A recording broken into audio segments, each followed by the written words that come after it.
হঠাৎ করে আব্দুল্লাহ চাচা ডাকতে বললো, ভাতিজা রে দাঁড়াও দাঁড়াও দাঁড়াও, এখনো তো হিসাব নিকাশ শেষ হয় নাই, এখনো তো তোমার থেকে আমার পাওনা দাওনা শেষ হয় নাই। ডাক দিয়ে বললো, চাচা গো, কিসের আবার পাওনা দাওনা, কিসের আবার হিসাব কিতাব? আপনি তো আমাকে মেরেছেন, আমার বাবার সহায় সম্পত্তি দিকে বের করছেন, বাড়ি থেকেও তাড়াইয়া দিলেন, আবার কিসের হিসাব কিতাব, আবার কিসের পাওনা দাওনা? এইবার আব্দুল্লাহ চাচা ডাক দিয়ে বললো, ভাতিজা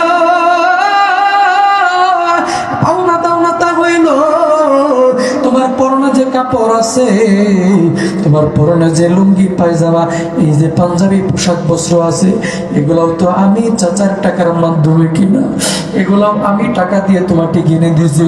ভাতিজা রে, তুমি যদি ঈমান না ছাড়ো, ইসলাম না ছাড়ো, মুহাম্মদের দরবার যদি না ছাড়ো, তাহলে এই কাপড় চোপড়ও তুমি নিয়ে যাইতে পারবে না।